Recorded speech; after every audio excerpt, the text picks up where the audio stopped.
kid This down. one's his birthday boy.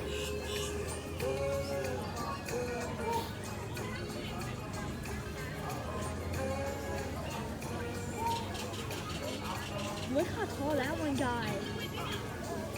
Oh, and that one's tail over there is hurt. Oh, yeah. Oh yeah. Oh, big one's over here, some over there. I want the big one back there. Oh, they're way down there. Yeah.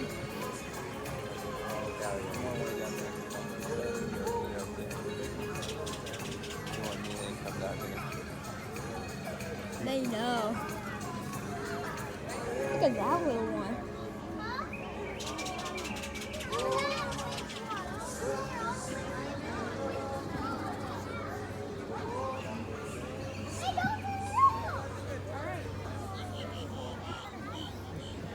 What time is it?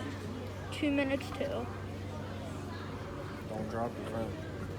Okay. You hear me? Yeah.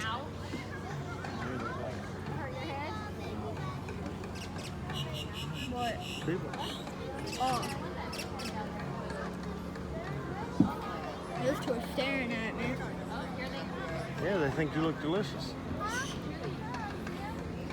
It's cloudy here today. It's only like 70-some degrees. But humid as heck. But humid as hell, Tom said. Quack. It's YouTube, okay, Mom? Gotta say quack. No. YouTube won't come. There's somebody. Facebook Live there. You already? Mm-hmm.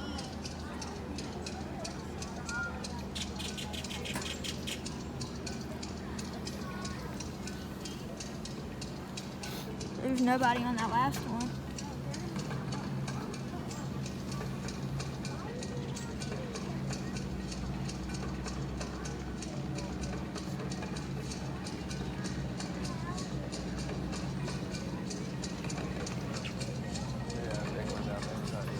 What's everyone doing? Can you guys hear me okay? Yeah? Yep. Sweet. Yeah, there's a big one down there. Yep.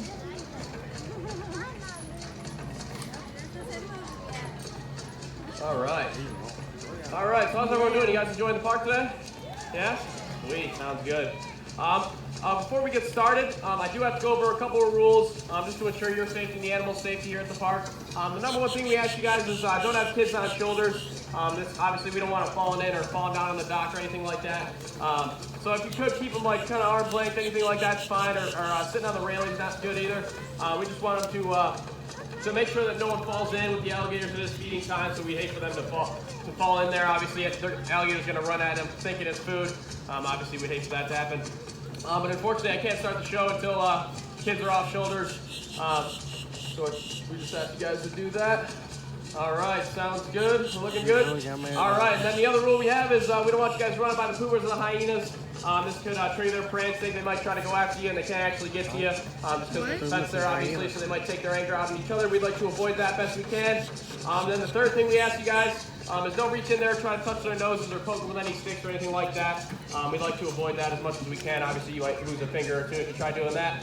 So we'd like to avoid that. But to my left there is my friend Jake, Jake, and he is he's doing the exact same thing I'm doing. So basically, if you guys feel like you can't see ever throughout the show, move on down there, and you can see him feed the alligators as well. He's just not talking, so he's going to be doing the exact same thing as me.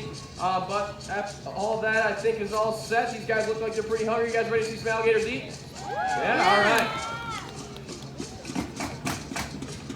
All right, so what you see here is the American alligator. So these guys are native to the southeastern United States. They can be found all over down there. They're actually native here in Myrtle Beach as well.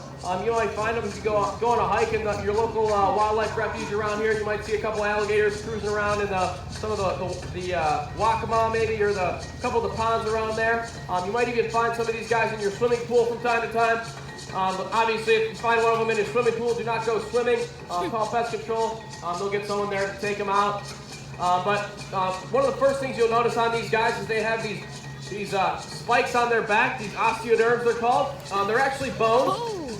So They are designed to protect them from aerial attacks and anything that might come from above, especially when they're younger. It's very important to them to have those osteoderms. But as they get older, they really don't need them as much for birds, and they really use them as defense against other alligators for the most part. So these guys are cannibalistic. They will eat each other, so we like to avoid putting the bigger ones with the smaller ones as much as we can, just to ensure that the smaller ones have a chance to grow up, be as big as some of these bigger ones in here. So they can grow all the way up to 15 feet long, and they can get over 1,000 pounds. So they definitely can get very, very large. Some of the guys, some of the bigger ones you might see in here, they're reaching about 700 pounds, 12, 13 feet long. So they're definitely some very, very big predators. It actually is the largest reptile in North America. So they're very, very effective and efficient with the way they live. They're cold-blooded, so they're not going to chase animals down and try to hunt them that way like, say, a lion or a tiger would.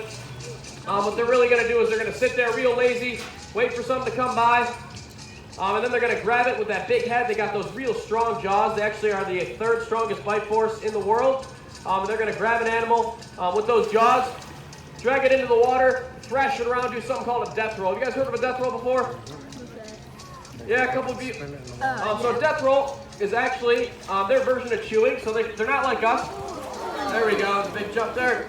They're not like us, they can't chew. So that what they actually do is they'll break up bones in their mouth, they'll swallow it whole. They'll eat bones, teeth, hair, anything that comes with the animal that they are trying to digest. They'll actually just eat the entire animal whole. So they're not like us. They don't grind up their food till it's real soft.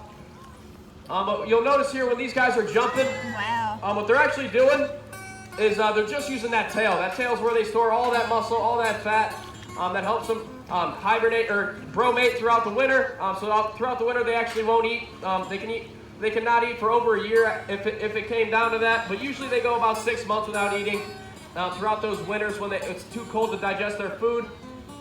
These guys will actually just sit there real still and not eat for quite a bit. So when they're using that tail to propel themselves up out of the water, they're really not pushing off with their arms very much at all. They're actually using that tail as their main propeller to swim. They can go up to 20 miles an hour using just that tail. Those fingers and the hands are just used as pretty much the steering wheel for these guys, just to ensure that they're going in the right direction. And they also have what's called a 4-chamber heart. It's called a 4-chamber heart. So basically, you might see a couple alligators with a missing limb or two. But that's no big deal for them. Usually, it's a result of another alligator grabbing onto them, thinking it's a piece of food, or they're getting in a fight or whatnot, and they might rip off a limb of the animal. But as soon as that limb is ripped off, the alligator will actually shut off blood flow to that limb, preventing it from bleeding out, helping it deter from infections and stuff like that. So they're pretty equipped to do that. Just because it happens so often in alligator life and crocodilian life, where they might bite each other's arms or even tails off. But luckily they've got that heart so they can stop the bleeding, and it's a lot less damaging than, say, if we were to lose an arm or a leg. We'd have a lot harder a time. Just because these guys have such a big head, they've got such a long tail, that's really the main points of their survival, is that as long as they've got that big tail, 1 or 2 legs, and that big head, they're going to do just fine out in the wild. So have you guys seen Bob yet? Yeah, a lot of you guys, if you haven't seen Bob yet, she's our last exhibit in Croc Cove on the left. You'll see her, she's just cruising in there. She's actually an alligator that was born without a tail. So those alligators, if they are born without a tail, they actually have no chance of survival out in the wild. So Bob's lucky she was born in a zoo. Just because we take nice care of her, we make sure she gets in and out of her enclosure just fine, and we've got our little temperature-controlled pond in there, just to make sure that she's not struggling or drowning or anything like that. So they actually cannot swim without their tail. So she just kind of crawls around in there. She stores most of her fat in her sides. She's a little bit wider than most of these alligators, just because she doesn't have a tail to store all that energy in. But one of the most common questions we get here at Alligator Adventure is, what is the difference between an alligator and a crocodile? There's actually quite a few differences. One being the snout. So if you look at their nose, they have a much broader and rounder nose than a crocodile does. A lot of crocodiles have a triangular shape to them. They're not going to have that flatter, rounder nose that these guys have. And another big difference between the two is these guys won't be found out in the ocean. You're not going to see them out in fresh or salt water. Whereas crocodile, they can't survive out in the ocean. Many species of crocodile. But these guys really don't like the ocean. They can't tolerate all that salinity. So they prefer to stay in fresh water or brackish water, which is half salt, half fresh. But you're not going to see these guys out in the ocean. Another big difference between the two is these guys actually have what's called a limbic system. A limbic system is something that detects enemies from friends. So they see humans and they're very, very afraid of us just because they know we hunt them and stuff like that. But crocodiles are not the same way. Crocodiles actually are instinctually designed to hunt humans. They do it all the time out in the wild. Over 500 people a year are killed by crocodiles out in the wild. But this is my last piece of chicken here. So I'm going to try to get one of these guys to jump up. There we go. All right. All right, so that does conclude the show, guys. Thanks for coming out. You guys were a great crowd. If you guys want, I'll be over by the snacks stand for some questions afterward.